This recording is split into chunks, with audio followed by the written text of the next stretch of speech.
வணக்கம் மக்களே, இது ராஜ் நியூஸ் தொலைக்காட்சியின் புகார் பெட்டி நிகழ்ச்சி. பொதுமக்களாகிய உங்களின் உரிமை குரலாய் தொடர்ந்து ஒலித்துக் கொண்டிருக்கிறது நமது ராஜ் நியூஸ் தொலைக்காட்சியின் புகார் பெட்டி நிகழ்ச்சி.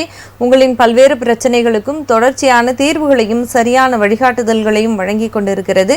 அந்த வகையில் இந்த நிகழ்ச்சியில் நீங்கள் பங்கு பெற விரும்பினால் நீங்கள் அழைக்க வேண்டிய தொலைபேசி எண் 0442311361 என்ற தொலைபேசி எண்ணுக்கு அழைத்து எங்களை தொடர்பு கொள்ளுங்கள்.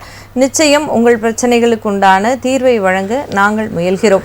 இன்றைக்கு உங்களது பிரச்சனைகளை தீர்வு காண்பதற்காக நம்மோடு நமது அரங்கத்தில் 2 சிறப்பு விருந்தினர்கள் இணைந்திருக்கின்றார்கள். அவர்களை வரவேற்று நிகழ்ச்சியை தொடங்குவோம். முதலாவதாக சமூக ஆர்வலர் திரு VS ராமன் ஐயா அவர்கள். வணக்கம் சார். வணக்கம். அடுத்ததாக உயர்நீதிமன்ற வழக்கறிஞர் சட்ட ஆலோசகர் திரு மணி கங்காதரன் ஐயா அவர்கள். வணக்கம் சார்.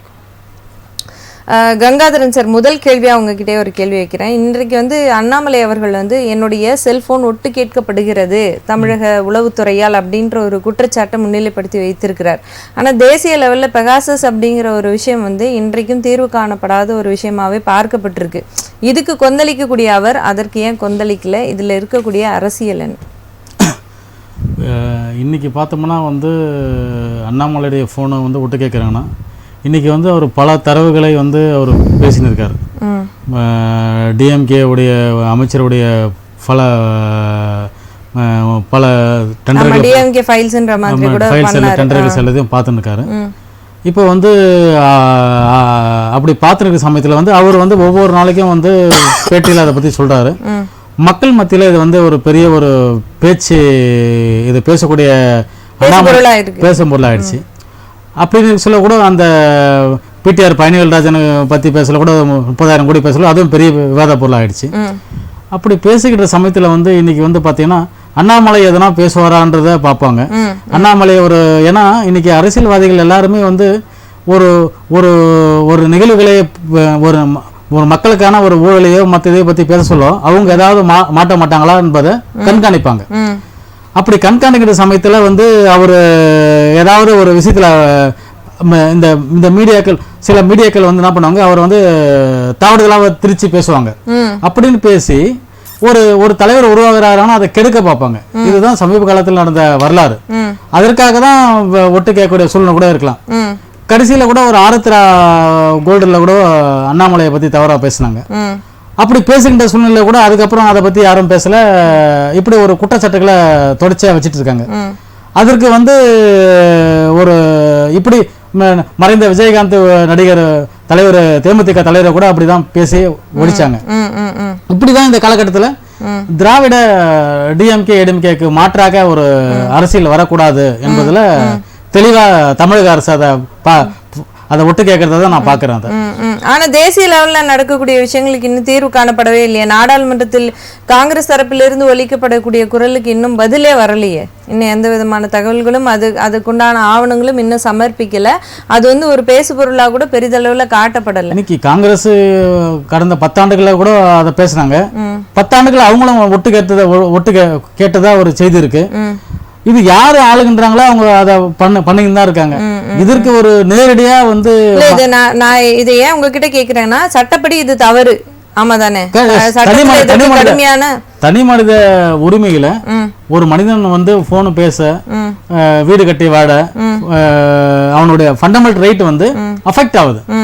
அந்த அஃபெக்ட் ஆகிற விஷயங்களை செய்யறது மிகப்பெரிய ஒரு சட்ட விரோதம். அது தனி மனித உரிமையில தலையிடக்கூடாது. யாரா இருந்தாலும் தனி மனித உரிமையில தலையிடுறது மிகப்பெரிய ஒரு சட்டத்திற்கு எதிரானது. அது தலையிடுறது வன்மையா கண்டிக்கக்கூடிய ஒரு நிகழ்வு. ஆனா இன்னைக்கு பாத்தீங்கன்னா இதை ஒரு தொடர்ச்சியா அவங்க என்ன பண்றாங்கன்ற மூமெண்ட்டை பாக்குறாங்க. இது அவரு அண்ணாமலை ஒரு என்ன செந்தில் பாலாஜி சிறையில இருந்து கோயம்புத்தூரை எல்லா இது பூத் ஏஜென்ட் இயக்கின்னு இருக்காரு. அது அங்கேயே ஒரு கான்ஃபரன்ஸ் போட்டு அந்த ரூம் போட்டு பண்றாங்க என்று சொன்னாரு. பட் அதற்கு எதிர்வினையா கூட அது இருக்கலாம். அடுத்த கட்டம். ஆனா என்னுடைய பார்வையில் இது எப்படி பாக்குறேன்னா, அரசியல் கட்சிகள் மாறி மாறி ஒருவருக்கொருவர் அவங்களுடைய யுத்திகள் என்ன, அவங்க என்னென்ன விஷயங்களை தவறு செய்யறாங்க, இதுலதான் முனைப்பு காட்டி மக்களிடத்தில் ஒரு சின்ன பிள்ளைங்க கம்ப்ளைண்ட் பண்ற மாதிரியான ஒரு விஷயங்களே சொல்லி மாத்தி மாத்தி சொல்லிட்டு இருக்கே ஒழிய, நாட்டுக்கு என்ன நல்லது செய்யணும், நாட்டு மக்களுக்கு என்ன தேவை அப்படிங்கறதுல அதிக கவனம் செலுத்த தவறிடுறாங்க அரசியல் கட்சிகள் அப்படிங்கறத இந்த இடத்துல காட்டமா பதிவு செய்ய விரும்புறேன்.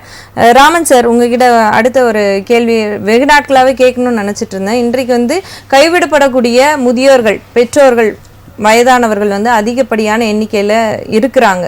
அவர்களுடைய மனநிலை என்னவா இருக்கு? இந்த சமூகம் ஏன் இது போன்ற நடவடிக்கையில் ஈடுபடுகிறது? இளைஞர்கள்கிட்ட என்ன ஒரு தொய்வை நீங்க பாக்குறீங்க?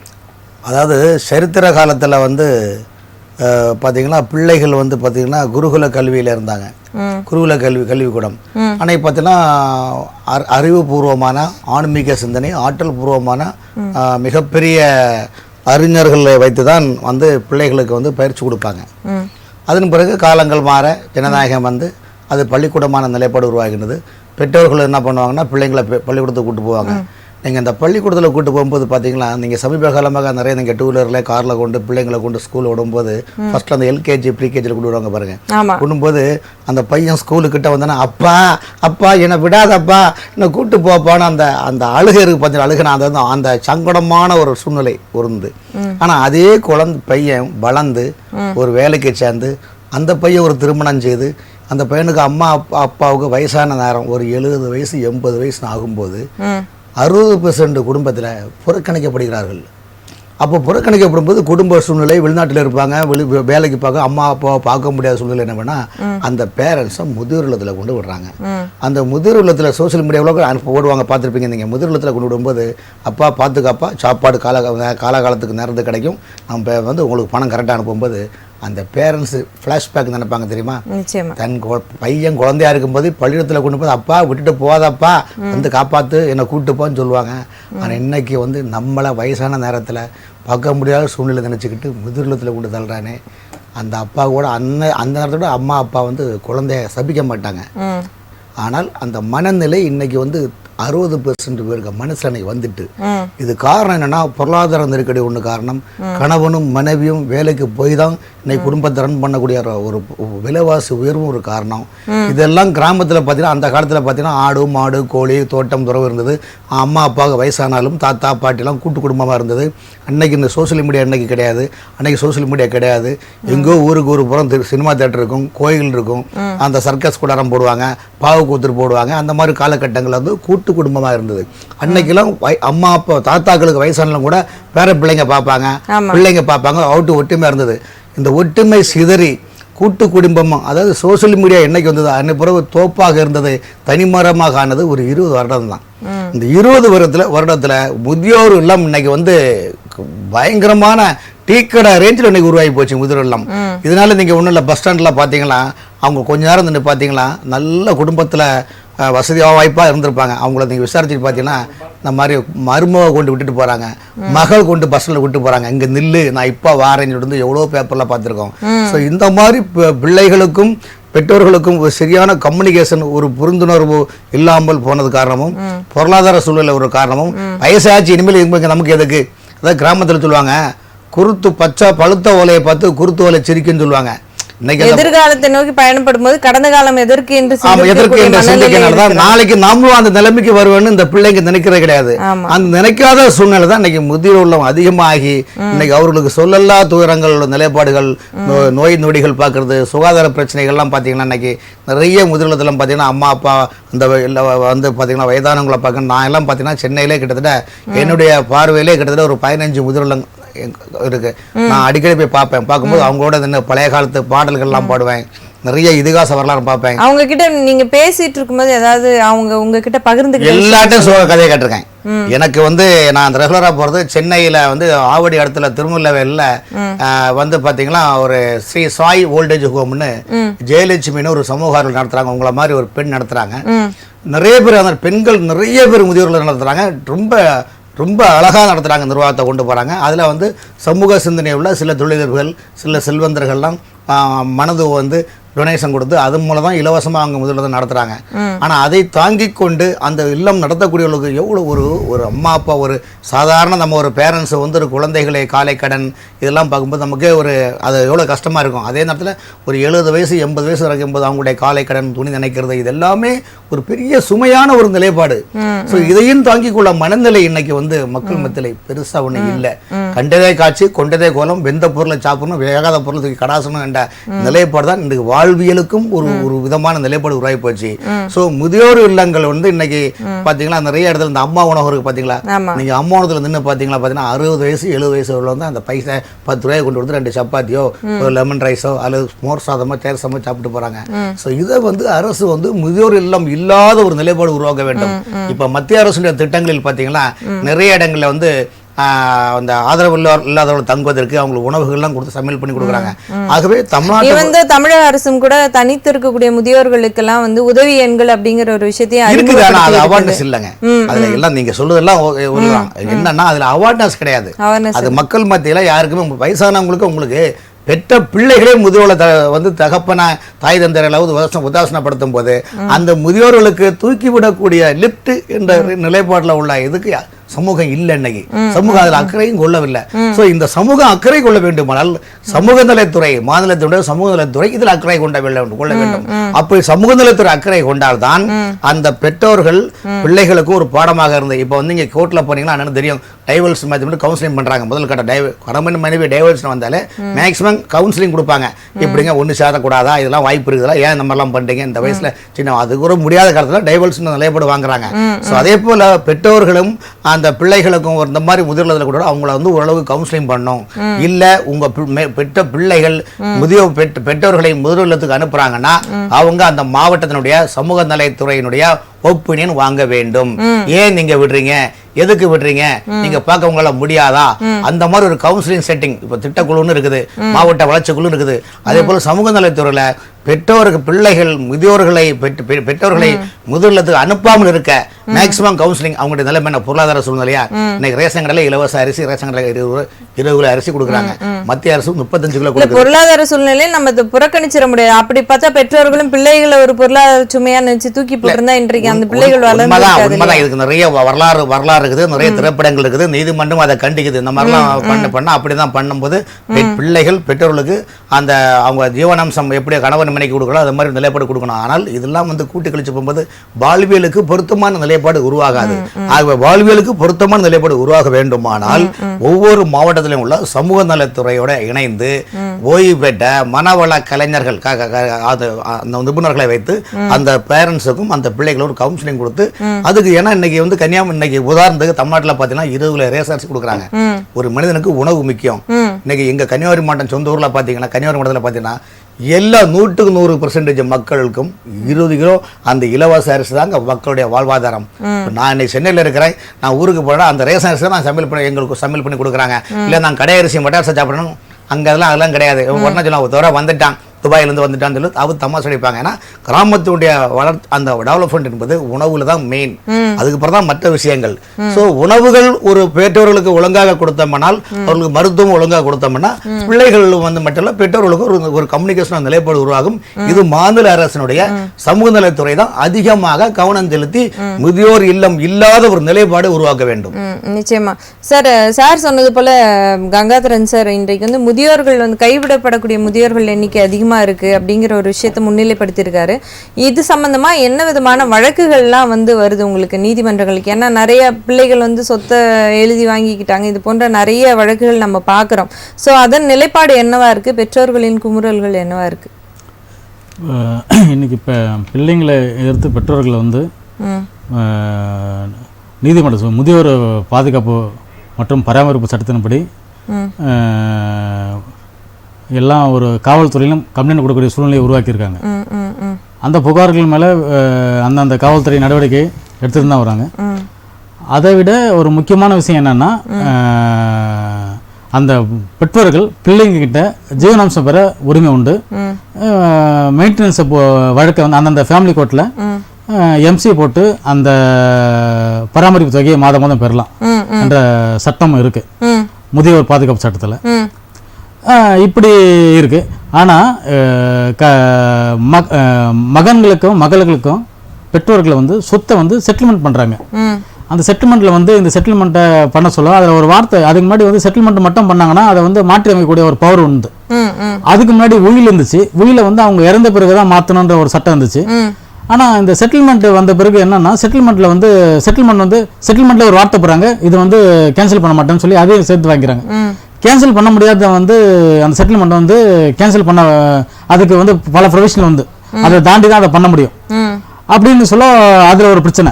இன்னைக்கு பெற்றோர்கள் வந்து பிள்ளைங்களுக்கு சொத்தை சரிசமமா பிரிக்க சொல்ல என்ன ஆகுதுன்னா, பிரிச்ச உடனே அவங்களுடைய வேலைகள் தேவைகள் முடிஞ்ச உடனே அடுத்த கட்டத்தை நோக்கி அவங்க போறாங்க. இவங்கள பார்க்க முடியாத சூழ்நிலை வந்துருது. அவங்க வந்து ஒரு பராமரிக்க முடியாத சூழ்நிலை அவங்க சேர்த்துட்டு போறாங்க. நான் கடந்த முறையில் வந்து ஒரு வழக்கை வந்து நான் நடத்தினேன். நான் சுப்பிரமணியன் சொல்லி ஒருத்தர் அம்பத்தூர்ல இருக்காரு. அவரு பெரியவர். அவங்க பசங்க மோகன் சரஸ்வதின்னு 2 பேரு. அம்பத்தூர்ல வெங்கடேஸ்வர நகர்ல வந்து சொத்தை வந்து 2 பேருக்கும் செட்டில்மெண்ட் பண்றாரு, பொண்ணுக்கும் பிள்ளைக்கும் பண்ணிட்டு அந்த அவரை வந்து வீட்டை விட்டு. இது குறித்து விரிவா விளக்குங்க. நேயர்களை, நீங்கள் பார்த்து கொண்டிருப்பது ராஜ் நியூஸ் தொலைக்காட்சியின் புகார் பெட்டி நிகழ்ச்சி. இந்த நிகழ்ச்சியில் நீங்கள் தொடர்பு கொள்ள விரும்பினால் நமது ராஜ் நியூஸ் தொலைக்காட்சியின் பிரத்யேக செல்போன் நம்பர் உங்களுக்கு வழங்கப்பட்டிருக்கும். அந்த செல்போன் நம்பரில் நீங்கள் தொடர்பு கொள்ளலாம். அந்த அலைபேசி எண் உங்களது கவனத்திற்காக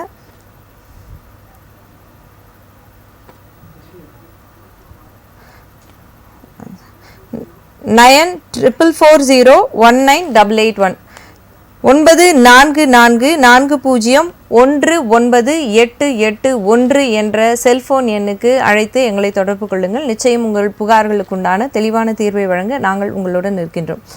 கங்காதரன் சார், நீங்கள் தனிப்பட்ட முறையில் ஒரு முதியோருக்கு நடந்த விஷயத்தை பற்றி சொல்லிட்டு இருந்தீங்க. சுப்பிரமணியன்றவர் அப்புறம் அவங்க நாங்கள் அதை கம்ப்ளைண்ட் கொடுத்தோம், பார்க்கல பராமரிக்கலன்னு. அவங்க அம்பத்தூர் இன்ஸ்பெக்டர் தான் அப்போது ராமசாமின்ற ஒருத்தர் விசாரித்தார். விசாரித்து அதற்கு பிறகு வந்து என்னால் விசாரிக்க முடியாது, நீங்கள் வந்து அடுத்த கட்டத்துக்கு நீங்கள் நோக்கி போங்க, என்னால் விசாரிக்க முடியாது சொன்னார். அதன் பிறகு நாங்கள் வந்து மாவட்ட கலெக்டரிடம் புகார் கொடுத்தோம். இது மாதிரி வந்து இவர் வந்து முதியோர் சட்டத்தின்படி நடவடிக்கை எடுத்து இவர் அந்த வீட்டில் தங்க வைக்கணும், இல்லைன்னா அவர் செட்டில்மெண்ட் பண்ணதை வந்து கேன்சல் பண்ணணும்னு சொல்லி இது பண்ணோம். அதன் பிறகு கலெக்டர் வந்து டிஆர்ஓக்கு ஃபார்வர்ட் பண்ணார், திருமங்கலம் டிஆர்ஓக்கு. இதுக்கு தொடர்ந்து பேசுவோம் சார். நிகழ்ச்சியின் ஒரு அழைப்பாளர். வணக்கம் சார். வணக்கம் சார், இது ராஜ் நியூஸ் தொலைக்காட்சியின் புகார் பெட்டி நிகழ்ச்சி. உங்க பெயர் என்ன, எந்த மாவட்டத்துல இருந்து அழைச்சிருக்கீங்க? திருவள்ளூர் மாவட்டம். சொல்லுங்க சார், உங்க புகார் என்ன? என் பொண்ணுக்கு நான் வந்து ஒரு இடம் வாங்கி கொடுத்தேன். சரிங்க. அந்த சமயத்துல வந்துட்டு சீதனமா அவளுக்காக வாங்குனது. அப்போ என் மருமகன் என் பேரு எனக்கு சிபில் ஸ்கோர் எல்லாம் கம்மியா இருக்கு அப்படி இப்படின்னு கேட்டாரு. சரிங்க. நான் அவர் பேரை சேர்த்துட்டேன் அதுல. சரிங்க. இப்போ வந்துட்டு அந்த பேரை எடுக்கணும்னா நான் என்ன செய்யணும்? சரி, அப்படியே இணைப்பில் இருங்க. இதற்குண்டான விளக்கத்தை வந்து ராமன் சார், கங்காதரன் சார் உங்களுக்கு கொடுத்தாரு. ஐயா வணக்கம். வணக்கம் சார். இப்போ வந்து எப்போ எழுதி கொடுத்தீங்க? அது 4-5 வருஷம் ஆகுது சார். கூட்டு இது பார்த்தீங்களா? அதான் கிரயப்பத்திரம். அதான் ஜாயிண்ட் உங்க பொண்ணுக்கும் மறுபிள்ளைக்கும் பண்ணிருக்கீங்க?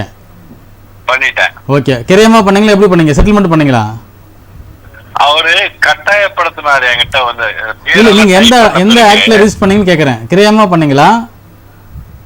தெரியாம பண்ணணும்னா எனக்கு இது இவ்வளவு இஷ்யூ ஆகும்னு தெரியல.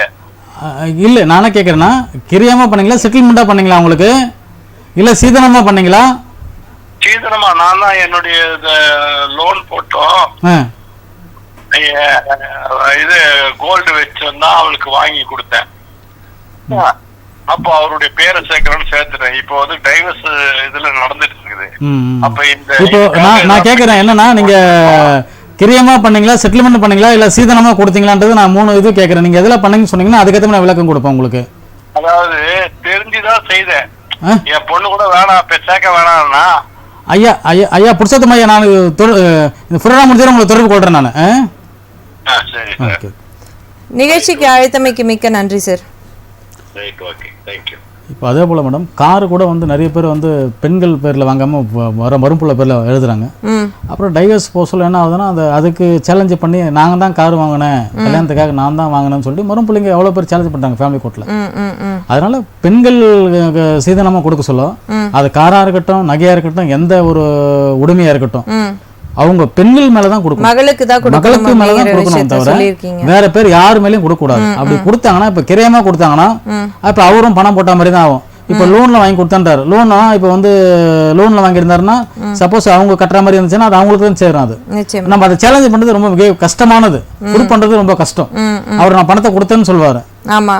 அதனால வந்து கொடுக்க சொல்ல அவங்க மகள் பேர்லயே கொடுக்கறது தான் நம்மளுடைய மிக முக்கியமான ஒரு விஷயமா நம்ம கருதணும். நிச்சயமா நிச்சயமா மிக முக்கியமான தகவலை சொல்லியிருக்கீங்க. வணக்கம், ராஜ் நியூஸ் தொலைக்காட்சியின் புகார் பெட்டி. யார் எங்கிருந்து அழைக்கிறீங்க? ஹலோ, வணக்கம் சார், உங்க பெயர், எந்த மாவட்டத்துல இருந்து அழைச்சிருக்கீங்க? மேடம் என் பேர் வந்து சதீஷ்குமார். நான் வந்து அட்வொகேட்டா இருக்கேன், மதுரை மாவட்டம். சொல்லுங்க சதீஷ் சார், உங்க புகார் என்ன? என்னோட புகார் வந்து அதாவது மேடம், என்னோட பாட்டி வந்து டீகோக்கம் கிராமத்துல நாங்க இருக்கோம், மதுரை மாவட்டம். சரிங்க. எங்க பாட்டி வந்து ஒரு 4 ஏக்கர் நிலம் வாங்கியிருக்காங்க. சரிங்க. அந்த இடத்துக்கு பாத்தீங்கன்னா கிரைய பத்திரம் வச்சு பட்டா மாறுதலுக்கு வந்து விண்ணப்பிச்சிருந்தோம். சரிங்க. விண்ணப்பிச்சுமே என்ன பண்ணிட்டாங்கன்னா அதை 3 மாச காலமா நீட்டிப்பு பண்ணி அந்த கேன்சலேஷன் பண்ணிட்டாங்க. இது சம்பந்தமா நான் போய் கேட்டதுக்கு, இது நீங்க காசு கொடுத்தாதான் நாங்க வந்து பட்டா மாறுதல் பண்ணுவோம், அப்படி இல்லைன்னா பண்ண முடியாது, நீங்க தெரிஞ்ச பாத்துக்கன்னு சொல்லிட்டு 3 மாசமா நிலுவையில நிறுத்திட்டாங்க. இது என்ன பண்ணான்னு தெரியல எனக்கு. நான் கம்ப்ளைண்ட் கொடுத்துட்டேன், டிஆர்ஓட கொடுத்துட்டேன், திருப்பி ஆர்டிஓட கொடுத்துருக்கேன், திருப்பி பிஎம் செல் சிஎம் செல் எல்லாத்துலயும் கொடுத்தேன். எதுவுமே எனக்கு ரெமெடி கிடைக்கல. சரி சரி, இணைப்பிலே இருங்க. இதற்குண்டான விளக்கத்தை வந்து கங்காதரன் சார் உங்களுக்கு கொடுப்பாரு. ஐயா வணக்கம். இப்போ நீங்க உங்களுக்கு எதனா இப்போ கேன்சல் பண்ணி கொடுத்தாங்களே, ஆமா சார். அதுல என்ன எழுதி கொடுத்துருக்காங்க? அதுல வந்து பத்திர நகலோட அந்த 4 புல எல்லைகள் வந்து சரியில்லைன்னு சொல்லி கொடுத்துருக்காங்க சார். ஆனா யாருமே வந்து நேர்ல வந்து ஆய்வு செய்யல. ஓகே ஓகே சரி ஓகே. இப்போ எல்லாருக்குலையும் நீங்க கொடுத்துருங்க, டிஆர்ஓக்களையும் கொடுத்துருங்க. இப்போ உடனே இப்போ நீங்க கொடுத்த மனுவெல்லாம் இருக்குல்ல, கடைசியா ஒரு முறை வந்து கலெக்டர் கிட்ட ஒரு மனு கொடுங்க. இந்த தாசில்தார் மேல, டிஆர்ஓ மேல, எல்லாருக்கும் விஓ மேல எல்லாரையும் கொடுத்து சேர்த்து இது மாதிரி வந்து பணம் வந்து கேட்டு இது பண்ணாம இருக்காங்கன்னு ஒரு கம்ப்ளைண்ட் கொடுங்க. இல்ல சார், ஏற்கனவே ஆல்ரெடி கலெக்டரேட்லயும் கம்ப்ளைண்ட் கொடுத்துட்டேன். சரி ஓகே ஓகே, ஒன்றும் இல்லை. இப்போ நம்ம அது கோர்ட்ல ஒன்று ஒரு ரிட்டு ஒன்று போட்டுக்கலாம். ஓகே சார், ரிட்டு போட்டாதான் அது வேலை முடியாது. ஆமா சரிங்க சார். ரிட்டு மூலம் இதுக்கு வேற எதுவும் தீர்வு? வேற எதுவும் பண்ண முடியாது. இப்போ நீங்க எது பண்ணாலும் அவ்வளவுதான். அதை இந்த அதிகாரத்துக்குள்ள அவங்க கோர்ட் சொன்னா மட்டும்தான் அதை கன்சிடர் பண்ணுவாங்க. அதை நீங்க எல்லாத்தையும் நீங்களே பாத்துருக்கீங்களா? எல்லாருக்கும் மனு கொடுத்துருக்கீங்களா? ஆமா சார், ஆல்ரெடி கொடுத்துருக்கேன். சரிங்க, நிகழ்ச்சிக்கு அழைத்தமைக்கு மிக்க நன்றிங்க. ராமன் சார், உங்ககிட்ட மிக முக்கியமா ஒரு கேள்வி. இன்றைக்கு வந்து அரசாங்கம் செய்யக்கூடிய பணிகளில் வந்து எலெக்ஷனுக்கு அப்புறமா தான் எல்லா வேலையுமே செய்ய முடியும் அப்படின்னு சொல்லி மக்கள் நல பணிகள் வந்து நிறைய நிலுவையில் இருக்குது கோட்டாட்சியர் வட்டாட்சியர் அலுவலகத்தில். ஆனால் வந்து தொடர்ச்சியாக இந்த இடி, ஐடி, அமலாக்கத்துறை போன்றவை மட்டும் ரொம்ப சிறப்பாக செயல்பட்டு இருக்கு இப்போ வரைக்கும். இது வந்து அந்த களம் மட்டும் சரியாக செயல்படுது, இந்த களம் ஏன் சரியாக செயல்பட மாட்டேன்? தவறான தகவல் அது. தேர்தல் கோட் ஆஃப் கான்டாக்ட் கொடுக்குற அந்த ஆர்டர் கூட எப்படி கொடுக்குறாங்கன்னா, புதுசாக ஒரு திட்டம் தேர்தல் அறிவிச்ச பிறகு, அந்த தேர்தல் தேதி அறிவிச்ச பிறகு செய்யக்கூடாது. அப்படி திட்டங்கள் ரோடு போடுறது புதுசா இருக்கிறது சொல்ல சார். ஆல்ரெடி சொன்னதான் நீங்க இதுக்கு போனதான் அதுக்கு வர முடியும்.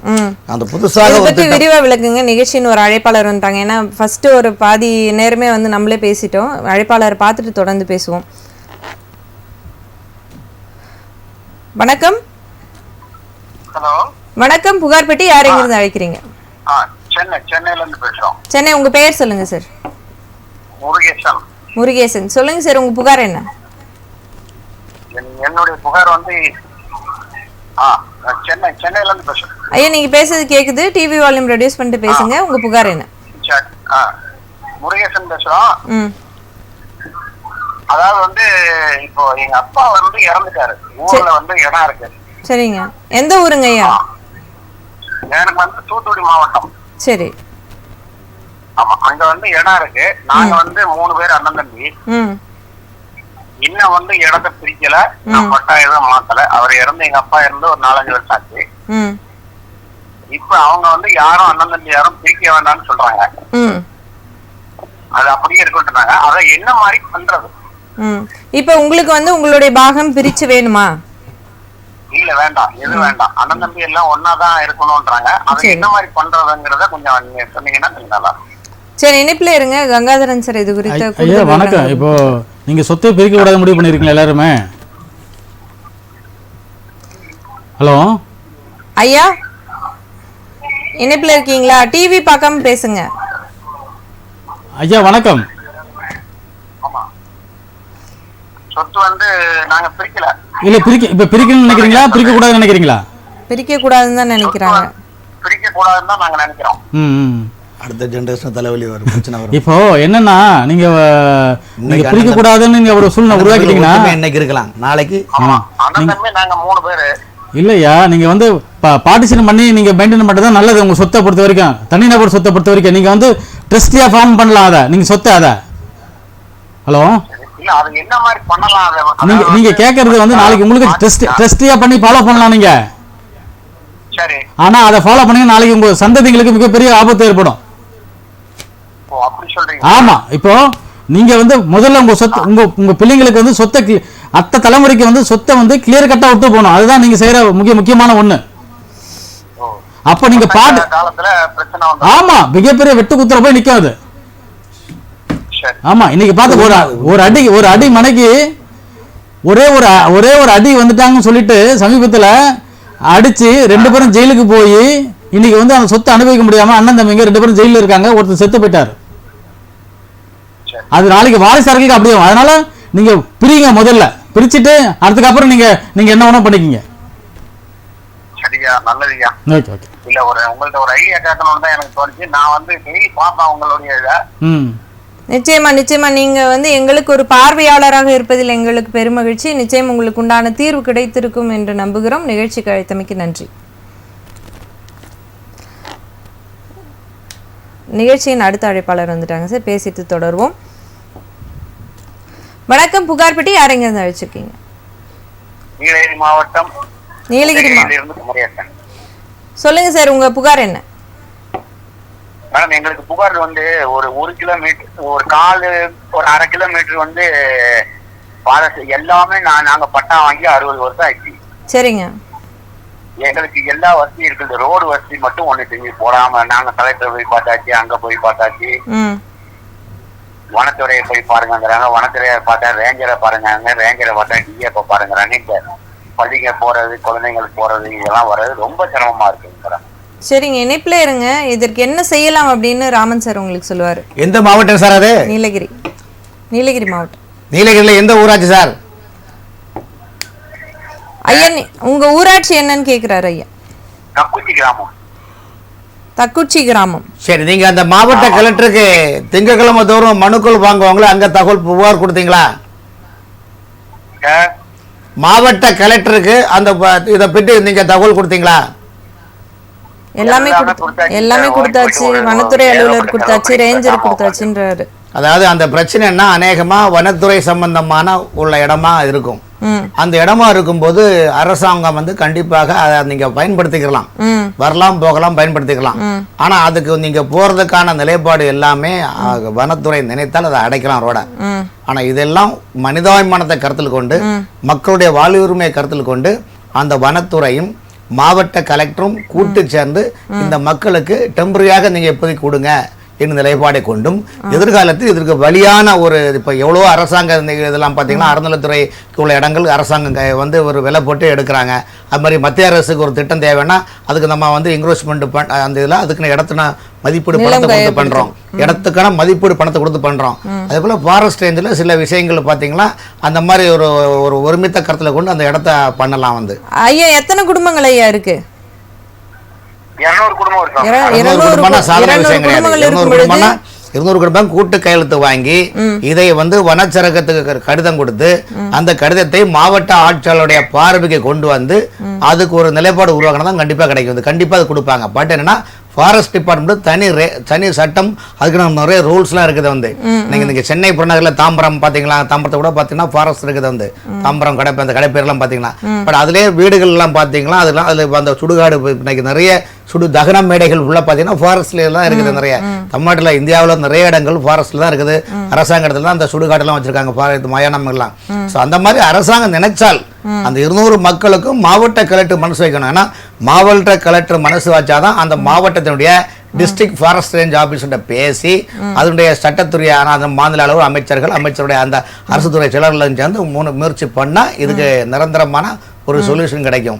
இல்லாட்டா அவங்களுக்கு நினைச்சபடி திடீர்னு அவங்களுக்கு இது தேவை பாதுகாக்கப்பட்ட வனப்பகுதியா இருந்தாலும் இது ஆமா எதுவாக இருந்தாலும் அவங்களுக்கு வரைமுறைகளை இப்போ நீங்க ஈரோடு பண்ணாரி மாரியம்மன் கோயில் பாத்தீங்களா, அதுல பாத்தீங்கன்னா 6 மணிக்கு போல வண்டி அனுமதி கிடையாது. சாயங்காலம் 6 மணிக்குல இருந்து மலை 6 மணி வரைக்கும் கனரக வாகனங்களுக்கு அனுமதி கிடையாது. ஏன்னா அந்த ரூட் வழியாக மிருகங்கள் ஃபாரஸ்ட் ரேஞ்சில் மிருகங்கள் நடக்கக்கூடிய இது வந்து அதுல வந்து 16 வீலு 20 வீலு போட்டக்கூடிய லாரி ஓட்ட முடியாது. ஆனா அந்த லாரி ஓட்டுநர் சங்க தலைவர்கள்லாம் எங்கிட்ட இது பற்றி ஒரு முறை புகார் பெற்று கூட எங்கிட்ட சொல்ல சொன்னாங்க.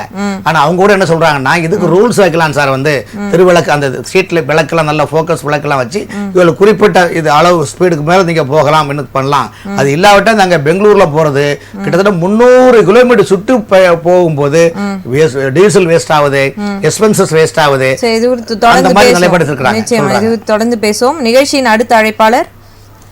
வணக்கம், புகார்பட்டி. யார் எங்கிருந்து அழைக்கிறீங்க? வணக்கம் சார், உங்க பெயர் எந்த மாவட்டத்துல இருந்து அழைச்சிருக்கீங்க? இமாமுதீன், திருவாரூர் மாவட்டம், அரியக்கமங்கலம் ஊராட்சி. திருவாரூர் மாவட்டம். ஆமா மேடம். சொல்லுங்க சார், உங்க புகார் என்ன? பொது புகார். சொல்லுங்க சார். டீ ஸ்டால்ல ஹோட்டல்னா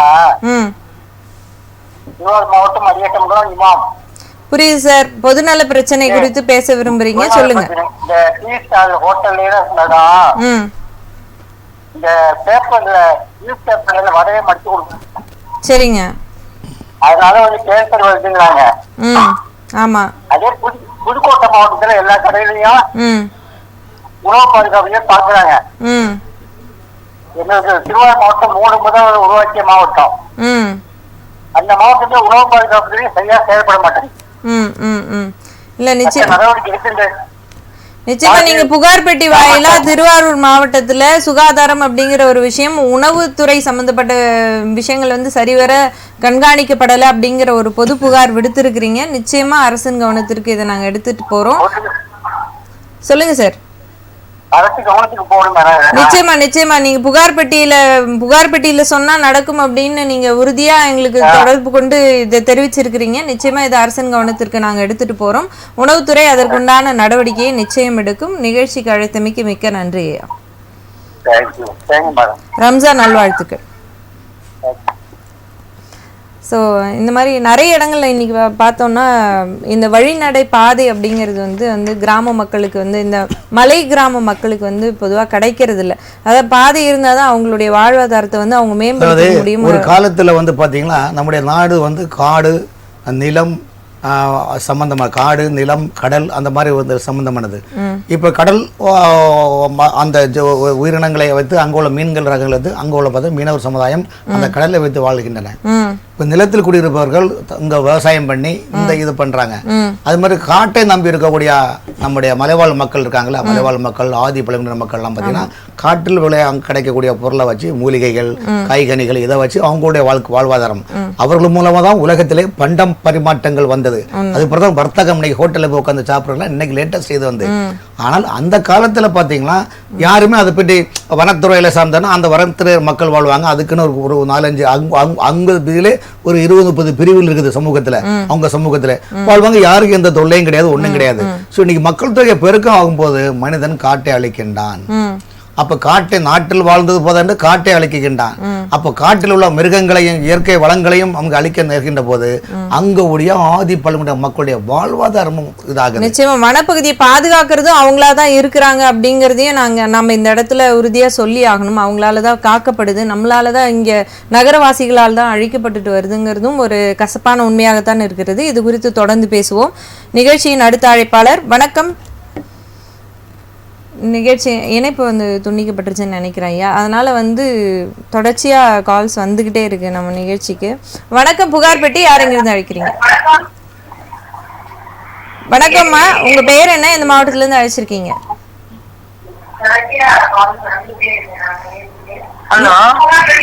நீங்க வந்து டிவி வால்யூம் ரெடியூஸ் பண்ணிட்டு பேசுங்கம்மா. டிவில இருந்து நகர்ந்து வந்துருங்க, அப்பதான் நீங்க சொல்றது எங்களுக்கு தெளிவா கேட்கும். ஹலோ, வணக்கம்மா, உங்க பேர் என்ன, எந்த மாவட்டத்துல இருந்து அழைச்சிருக்கீங்க? ராஜேஸ்வரி, குடியிருப்பாளத்துல பேசுறோங்க. எந்த மாவட்டம் அம்மா? ராஜேஸ்வரி, குடியிருப்பாளத்துல பேசுறேன். சொல்லுங்கம்மா, உங்க புகார் என்ன? அது அம்மா அண்ணன் பேர்ல மண்ணு ஏறிட்டாங்கம்மா. சரிங்க. அண்ணன் பேர்ல மண் எழுதிட்டாங்க. அது வந்து அவங்க அண்ணனுக்கும் தம்பிக்கும் பிரிச்சு கொடுத்தாங்க. அம்மா அங்க ஒண்ணுமே இல்ல, ஜாதி விட்டு ஜாதி வந்துட்டு நானு ஒண்ணுமே இல்லாத இருக்கிறேம்மா. நீங்க யாரு? நீங்க அண்ணனுடைய மனைவியா? பொண்ணு பொண்ணு மாமா பொண்ணு அண்ணன் பிள்ளை எடுத்தாங்க அம்மா. பிள்ளைகளுக்கு மட்டும் பிரிச்சு கொடுத்துட்டாங்க, பொண்ணு கொடுக்கல. பொண்ணுக்கெல்லாம் வந்து தம்பிக்கு பொண்ணு கொடுத்தாங்க. அவங்களுக்கு அம்மா வீட்டுல நிலங்குது, அந்த பொண்ணு கொடுத்தாங்க. பெரிய பொண்ணு பார்த்து கொடுத்தாங்க, அதுக்கும் கொடுத்துட்டாங்க. இது சின்ன பொண்ணு, நான் நடு பொண்ணு நானு, ஜாதி விட்டு ஜாதி. அதனால எனக்கு எதுவுமே கொடுக்கலாமா. அந்த மண்ணை பிரிச்சு 2 பிள்ளைக்கு, ஆம்பளை பிள்ளைக்கு பொம்பளை பிள்ளைக்கும் கொடுத்துட்டாங்க. ஆம்பளை பிள்ளைக்கு 2 பிள்ளைக்கும் கொடுத்தாங்க. அண்ணன் பெரிய அதிகாரி இருக்காரு. சரிங்கம்மா. இங்க ஜாதி கல்யாணம் பண்ணா கவுண்டர் நாங்க. அதனால எனக்கு எதுவுமே செய்யல, எதுவுமே கொடுக்கவும் மாட்டேன். கஷ்டமா இருக்கு. புரியுதுமா புரியுதுமா, நீங்க சொல்றது புரியுது. இதுக்கு என்ன செய்யலாம் அப்படின்னு ராமன் சார் சொல்லுவாரு. அப்படின்னு சொல்றாங்க சார். அதாவது இப்போ உடன் பிறந்தவங்க எல்லாருக்கும் வந்து மண்ணு பிரிச்சு கொடுத்துருக்காங்க. இவங்க வந்து வேற்று சாதியில கல்யாணம் பண்ணதுனால இவங்களுக்கு வந்து நிலம் அப்படிங்கிற ஒரு விஷயம் கொடுக்கல, ரொம்ப கஷ்டமா இருக்கு. நான் எப்படி என்னுடைய பங்கு கேட்டு வாங்குறதுன்னு கேக்குறாங்க. அது வந்து வழக்கறிஞருக்கு தான். அம்மா வணக்கம்மா. அம்மா ராஜேஸ்வரிம்மா. சொல்லுங்க. ஆமா, அம்மா வந்து அந்த அம்மா பேர்ல இருந்த சொத்து அப்பா பேர்ல இருந்த சொத்தாமா? அது அம்மாவே வாங்கி அண்ணன் பேர்ல, அப்ப நாங்க சின்ன பிள்ளையாரு பார்த்தா அண்ணன் பேர்ல, தனக்கு பிறகு என் பிள்ளைக்குன்னா அம்மாவே எழுதிட்டாங்க. நாங்கெல்லாம் அப்ப 9 வயசுல கொலுசு வேலைக்கு போனோம். இல்ல, அந்த சொத்தை வந்து அம்மா சுயமா சம்பாதிச்சாங்களா? ஆமா, சுயமா. நாங்களும் தான் சுயமானா அவங்க மட்டும் சம்பாதி. நான் சின்ன பிள்ளைல அம்மாக்கு 7 ரூபாய் கூலி, எனக்கு 3 ரூபாய் கொலுசு வேலைக்கு கூலி. அப்ப போய் சம்பாதிச்சு அந்த காசெல்லாம் அக்காவும் வேலைக்கு போவோம். சரி, அதுக்கு கணக்கு பேசணும். ஓடிட்டாரு, அஹமதாபாத்துக்கு போயிட்டாரு. மண்ணே கிடையாது எங்களுக்கு. அப்ப பெரியப்பா எங்களை எல்லாரும் வெளியே போன பார்த்து நாங்க எல்லாம் படிக்கத்தை விட்டு வேலைக்கு போய் அம்மா எல்லாம் வேலைக்கு போய் சேர்த்து அந்த மண்ணை வாங்கினாங்க. வாங்கி அண்ணன் பேர்ல ஏற்றிக்கிறாங்க. அப்பெல்லாம் எங்களுக்கு தெரியாது. எத்தனை வருஷம் அதை வாங்கி எழுதி? இது வாங்கி எழுதியெல்லாம் அண்ணன் 12வது படிச்சுலாம் எழுதிட்டாங்க. 17 வயசுல எழுதினாங்க. இன்னைக்கு அவரு 60 வயசு ஆகுது. வீட்டுக்கு வர போறாரு, ரிட்டையர்மெண்ட் ஆக போறாரு. இன்னைக்கு 2ஆ பிரிச்சு சின்ன பிள்ளைக்கும். சரிம்மா சரிம்மா. ஏமா ஒன்றும் இல்லை, இப்போ நீங்கள் உழைச்சுன்னு சொன்னீங்களே, இணைப்பு துண்டிக்கப்படுது. நீங்க அவங்க உழைச்சுன்னு சொல்றதுக்கு அந்த எவிடன்ஸ் யாருன்னா அந்த ஊர்ல ஒரு 10 பேர் இருந்ததுன்னா அதுக்கு நம்ம சிக்னேச்சர் வாங்கி ஒரு அஃபிடவிட்டை போட்டு இவங்களும் அதில் சம்பாதிச்சாங்கன்னு சொன்னோம்னா அந்த அந்த லோயர் கோர்ட்டில் நம்ம கேஸை போட்டோம்னா அதை சேலஞ்ச் பண்ணி கொண்டு வரலாம், இவங்களுக்கு அதில் பாக்க உண்டுன்னு. ஆனால் பட் அது இல்லாமல் அவங்க பூர்வீகமாக அந்த அம்மாவே வாங்கி எழுதுனாங்கன்னா அது எதுவும் பண்ண முடியாது. அதுக்கான அந்த ரெக்கார்டு இவங்க ப்ரூவ் பண்ணணும். நம்ம ப்ரூவ் பண்ணா அதில் நம்ம இது பண்ணுவோம். இவங்க சொல்லும்போது அதுக்கான ஆவணங்கள் எதுவும் இருப்பது போல நமக்கு புலப்படலை. அதனால நிச்சயமா அதுக்குண்டான பெறுவதற்குண்டான சாத்தியக்கூறுகள் மிகவும் குறைவு அப்படின்னு தான் இந்த இடத்துல நம்மளால பார்க்க முடியுது. நிகழ்ச்சியின் அடுத்த அழைப்பாளர். வணக்கம், புகார் பெட்டி. யார் இங்கிருந்து அழைச்சிருக்கீங்க? வணக்கம் சார், உங்க பெயர் எந்த மாவட்டத்துல இருந்து அழைச்சிருக்கீங்க? செங்கல்பட்டு மாவட்டமா? செங்கல்பட்டு. உங்க பெயர்? தனசேகரன். தனசேகரன் ஐயா, சொல்லுங்க, உங்க புகார் என்ன? செங்கல்பட்டு மாவட்டம் மேடம். சார், செங்கல்பட்டு மாவட்டம், தனசேகரன் ஐயா அழைச்சிருக்கீங்க. டிவி வால்யூம் ரெடியூஸ் பண்ணிட்டு பேசுங்க. உங்க புகார் என்ன? ஒண்ணு இல்ல மேடம், இப்ப சிஎம்டி பெருநாள் வச்சு வந்து லேஅவுட் போட்டாங்க மேடம். சரிங்க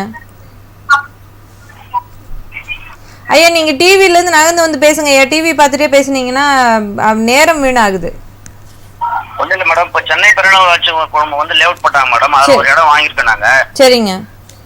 அதுக்கு வந்து இப்ப பட்டா வந்து இல்லன்னு சொல்லி இப்ப ரிஜிஸ்ட்ரேஷன் நிப்பாட்டி வைக்கிறாங்க மேடம். எங்களால அந்த இடத்த விற்க முடியல, ஒரு அது வச்சு லோனை வாங்க முடியல.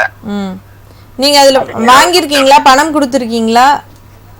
ஆமா, எங்க பேர்ல ரிஜிஸ்ட்ரேஷன் பண்ணி சென்னை பெருநாள் வச்சு வந்து கிரையம் வாங்கிட்டோம். சரிங்க. இப்ப அந்த இடத்துக்கு வந்து பட்டா வரல மேடம். சரி, அப்படியே இணைப்புல இருங்க. கங்காதரன் சார் இது குறித்து என்ன செய்யலாம் அப்படின்னு கூடுதல் விவரங்கள். ஐயா, அது எந்த வகையான லேண்ட் ஐயா? அது என்ன வகைன்னு தெரியல சார். எங்களுக்கு வந்து சிஎம்டி தான் அலாட்மெண்ட் போட்டு சேல் பண்ணாங்க. சரி, என்ன காரணத்துக்காக பட்டா நீங்க பட்டாக்கு அப்ளை பண்ணீங்களா? பட்டாக்கு அப்ளை பண்ணாக்கா அது இன்னும் அந்த சிஎம்டி வந்து ரெவன்யூல அந்த டாக்குமெண்ட் ஒப்படைக்கல, அதனால பட்டா இப்போதைக்கு கொடுக்க முடியாது, லேட் ஆகும் அப்படின்றாங்க. எவ்வளவு நாள் ஆகுது நீங்க ரிஜிஸ்டர் பண்ணி? நாங்க வாங்கி கிட்டத்தட்ட 7 வருஷம் ஆகுதுங்க ஐயா.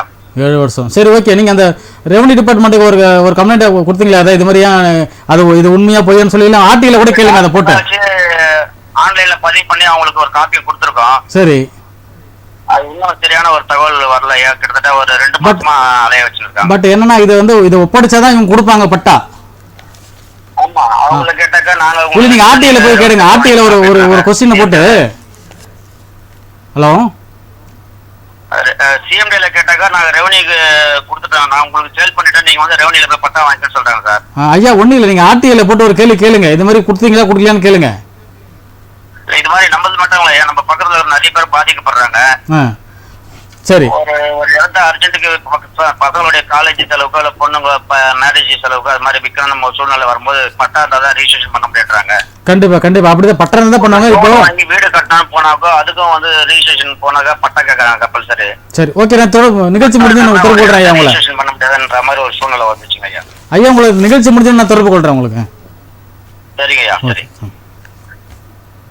நிகழ்ச்சிக்கு அழைத்தமைக்கு மிக்க நன்றி சார். நன்றி மேடம்.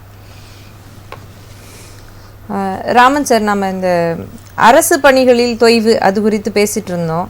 அதாவது ஒரு பக்கம் வந்து ரொம்ப தீவிரமாக இயங்கிட்டு இருக்கு, இடி ஐடி போன்ற விஷயங்கள்லாம் வந்து ரொம்ப துரிதமான நடவடிக்கைகள் எடுக்குது, உண்மையிலே பாராட்டப்படக்கூடிய ஒரு விஷயம்தான். ஆனால் சாமானிய மக்களுடைய கோரிக்கை மனுக்கள் அப்படிங்கிற ஒரு விஷயம் வந்து எலெக்ஷனுக்கு அப்புறமா வாங்க அப்படிங்கிற சுவரொட்டிகளை பார்க்க முடியுது. இது குறித்து தொடர்ந்து பேசுவோம். நிகழ்ச்சியின் ஒரு அழைப்பாளர் இது குறித்து விரிவாக பேசுவோம். பேசிட்டு வணக்கம், புகார்பட்டி யாருங்கிறது அழைக்கிறீங்க? இணைப்பு துண்டிக்கப்பட்டது, நீங்க சொல்லலாம் சார். இப்போ நீங்க சொல்ற பார்த்தா அதாவது தேர்தல் தேதி அறிவிச்சாச்சு. ஆகவே இந்த இடைப்பட்ட நாளில் வந்து கோட் ஆஃப் கான்டக்ட் வர்றது வரைக்கும் பணிகள்லாம் இருக்கு, தொய்வுகளாக இருக்குது. என்ன உள்ள நிலைமை நீங்க சொல்ல முன்ன வரீங்க. இப்ப தேர்தல் தேதி அறிவிக்காம இருந்து நார்மலான ஒரு பொசிஷன் இருந்தா மட்டும் ஏழை எளிய மக்களுடைய மனுக்களை கியூவில் நின்று வாங்கி என்ன வேணும் ஐயா பட்டா வேணும், உனக்கு என்ன வேணும் ஐயா எனக்கு பிறப்பு சான்றிதழ், உனக்கு என்ன வேணும் என் பேத்துக்கு இருப்பிட சான்றிதழ், கொண்ட கேட்டுச்சப்பா இப்போ சீக்கிரம் பண்ணப்பா. ஒன்று முதல்வன் படத்தில் ஒரு நாள் முதல்வன் படத்தில் மாதிரி வந்தது மாதிரி ஏதோ அரசாங்கம் அதிகாரிகள் ஐயோ உடனடியாக பசினோக்கார் கண் தூஞ்சார் கர்மமே கண்ணென 2 நீதி நூலில் நாளிடர் சொன்னது போல அப்படியே அதை காலைல 9 மணிக்கு அதாவது 12 மணிக்கு திறக்கிற டாஸ்மார்க் கடையில் 10 மணிக்கே கியூவில் நிற்கிறாங்க. அப்புறம் இல்லீகலாக ஜனவரியாக வாங்குறாங்க, இல்லீகலாக வியாபாரம் பண்ணுறாங்க. இது ஒரு தரம், ஏன்னா அது வியாபாரம். ஆனா மக்களுடைய மனுக்களை எங்கேயாவது வாங்கி நடவடிக்கை எடுத்துன்னு ஒரு இடத்துல நீங்க சொல்லுங்க. ஆகவே இது எல்லாம் சும்மா சொல்லிக்கலாம், சீனி சக்கரை சித்தப்பா சீட்டெளி நக்காப்பான்னு நக்கல வேணா நக்கிட்டு இருக்கலாம். ஏற்கனவே நல்ல நாளே நாடி கிராமத்து மொழி அழகா சொல்றீங்க. உங்களை மாதிரி நியூ ஜென்ரேஷன்ல இந்த பழமொழி எல்லாம் மறைக்கப்பட்ட பழமொழி. நல்ல நாளே நாளை பிறகு அவங்ககிட்ட போய் ஐயோ அவனா சும்மா இருந்தாலே நல்ல நாளே நாளை பிறகுன்னு சொல்லுவாங்க கிராமத்து பழமொழி. நீங்க மறக்காமல் 21 நூற்றெல்லாம் இதை பயணிச்சுட்டு இருக்கிறது, அதுவே சந்தோஷமா இருக்கு எங்களுக்கு எல்லாம். அதனால இந்த தேதி எப்பவுமே அதாவது பொதுப்பணித்துறை, நெடுஞ்சாலைத்துறை, உள்ளாட்சி துறையில் ஒரு பணிகள் நடக்கின்றது என்றால் தேர்தலுக்கு தேதி அறிக்கும் நிலையில் அதை அந்த ஒர்க்கை ரன் பண்ணிடுவாங்க.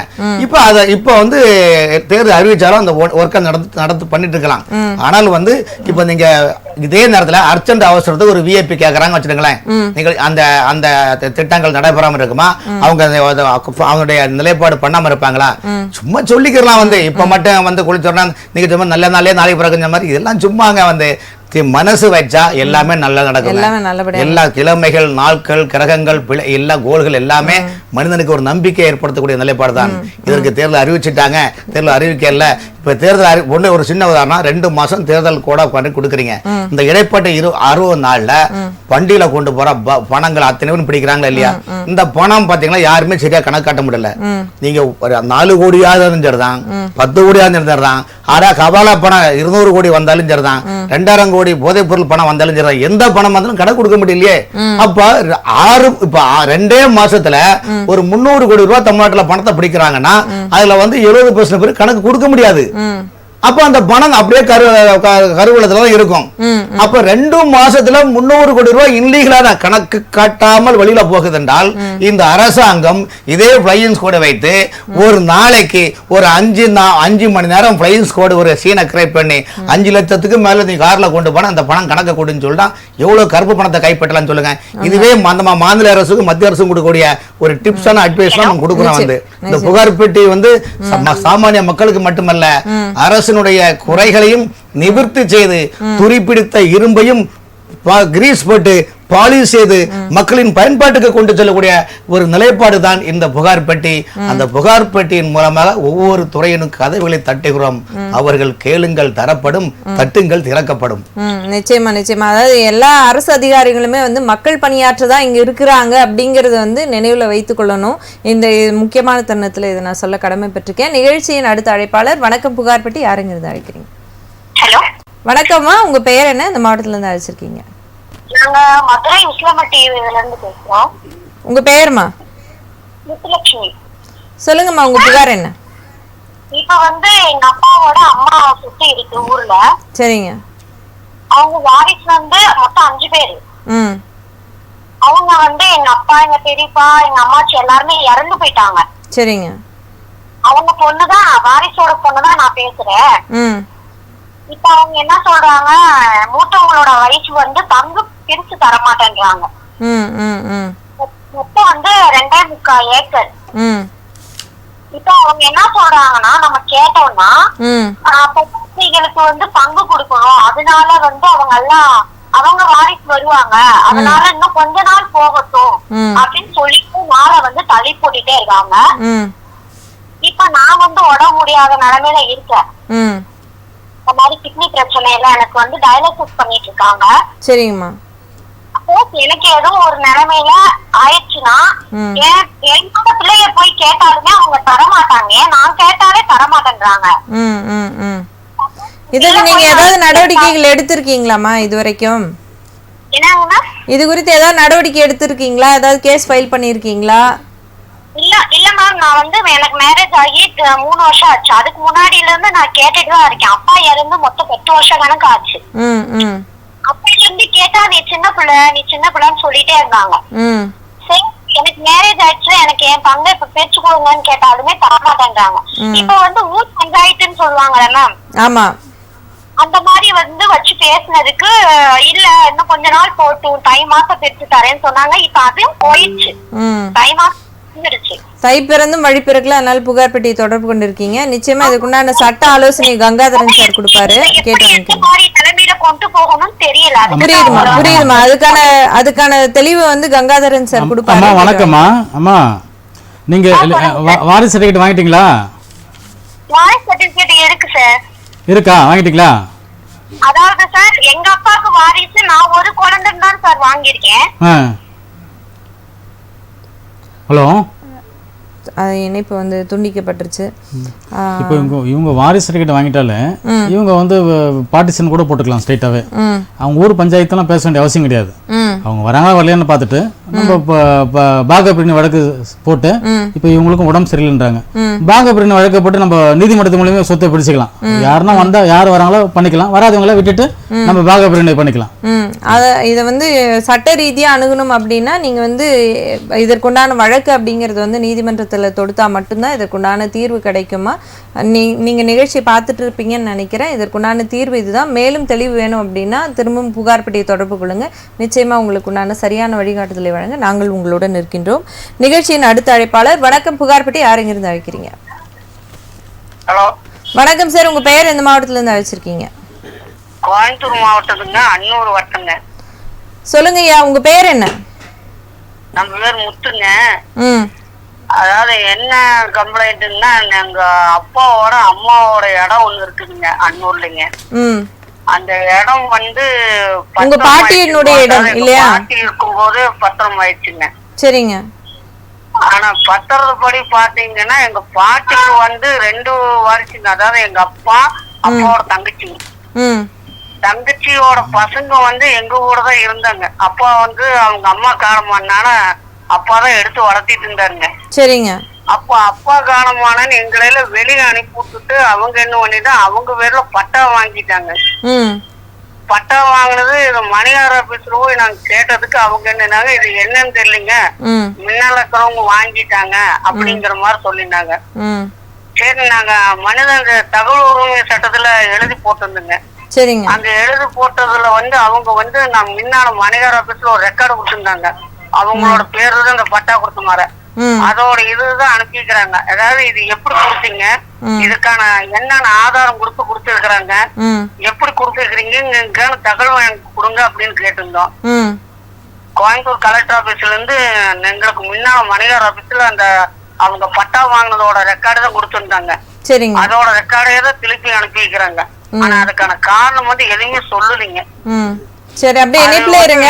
இதுக்கு பண்ணலாங்கிறேன் கேக்குறேங்க. அதான் இணைப்புல இருங்க. இதுக்குண்டான விளக்கத்தை வந்து கங்காதரன் சார் உங்களுக்கு கொடுப்பாரு. ஐயா வணக்கம். ஒன்றும் இல்லை, இது வந்து சில இதில் நிறைய விஷயங்கள் வந்து தவறுதலாக கூட போயிருக்கலாம். பட்டா பேரு சரிங்க ஐயா, தவறுதலாக கூட போயிருக்கலாம்.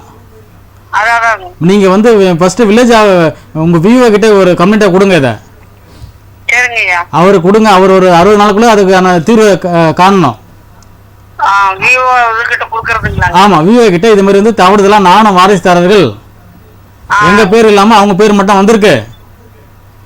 ஆமா, அதனால வந்து அதை வந்து ரத்து பண்ணி எங்க பேரையும் கூட சேர்க்கணும்ன்ற மாதிரி நீங்க கொடுங்க. சரிங்க. அது கேட்டதுக்கு அந்த மணியார் ஆபீஸ்ல இருக்கிறவங்க என்னங்கிறாங்கன்னா, இது வந்து நீங்க கோர்ட்டு மூலமா தான் பார்க்க முடியும், நீங்க அதெல்லாம் எதுவும் பண்ண முடியும். இல்ல இல்ல இல்ல இல்ல இல்ல நீங்க கோர்ட்டு மூலமா பண்ணா கூட கோர்ட்டு மூலமா தான் பார்க்க முடியும், இதெல்லாம் நீங்க ஒண்ணும் பண்ண முடியாது அப்படின்னு அவங்களுக்கு சார்பா தான் அவங்க இல்ல இல்ல ஐயா, நீங்க கோர்ட்டு மூலமா போலாம். இப்போ என்னன்னா நம்ம எடுத்தத உடனே நம்ம கோர்ட்டுக்கு போக முடியாதுல்ல. அப்ப நீங்க இந்த விஓ கிட்ட கொடுத்து அவர் ஒரு ரிப்ளை உங்களுக்கு கொடுப்பாரு. அவருக்கு அது என்ன ரிப்ளை கொடுக்குற வாங்கிக்கங்க. அது அப்படியே உங்களுக்கு நடவடிக்கை எந்த நடவடிக்கை எடுக்கலன்னா அதுக்கப்புறம் அப்பீல் போங்க, தாசில்தார் கிட்ட போங்க. தாசில்தார்களை விஓ கொடுத்த கம்ப்ளைண்ட் அட்டாச் பண்ணி நீங்க ஒரு கம்ப்ளைண்ட் ஃப்ரெஷ்ஷா கொடுங்க. அவரும் உங்களுக்கு ரிப்ளை கொடுக்கறதா பாருங்க. ரிப்ளை கொடுக்கலாம், அப்புறம் வந்து ஆர்டிஓ கிட்ட கொடுங்க. இந்த இந்த ஆர்டிஓ கிட்ட கொடுத்து அதுக்கப்புறம் கலெக்டர் கிட்ட கொடுங்க. இதுல உங்களுக்கு எந்த ஒரு தீர்வும் வரலன்னா இதை வச்சு நம்ம கோர்ட்டுக்கு போய்க்கலாம். இணைப்பு துண்டிக்கப்பட்டதுன்னு நினைக்கிறேன். சார் சொன்னது போன்ற வழிமுறைகள் அனைத்தையும் நீங்கள் ஃபாலோ பண்ணுங்கள். அப்படியும் கிடைக்கல அப்படின்னா இறுதியான முடிவாக தான் நீதிமன்றங்களுக்கு போகணும் அப்படிங்கிற ஒரு அறிவுரையை வழங்கியிருக்கிறாரு. நேயர்களே, இன்று நான் உங்களுக்கு வழங்கிய தொலைபேசி எண் ஒரு தற்காலிக தொலைபேசி எண் தான். நாளை இந்த தொலைபேசி எண்ணில் தொடர்பு கொண்டால் புகார் பெட்டியை தொடர்பு கொள்ள முடியாது. திரையில் தெரியக்கூடிய தொலைபேசி எண்ணுக்கு மட்டுமே நாளைக்கு நீங்கள் அழைத்து உங்கள் புகார்களை தெரிவிக்கலாம். சார், நிகழ்ச்சியில் பல்வேறு பொதுமக்களின் பிரச்சனைகளுக்குண்டான தெளிவான தீர்வுகளை வழங்கினீங்க. நிகழ்ச்சிக்கு வந்து பங்கு பெற்றமைக்கு மிக்க நன்றி சார். உங்களுக்கும் மிக்க நன்றி சார். நேயர்களே, மீண்டும் புகார் பெட்டி நிகழ்ச்சியில் சந்திக்கலாம். நன்றி, வணக்கம்.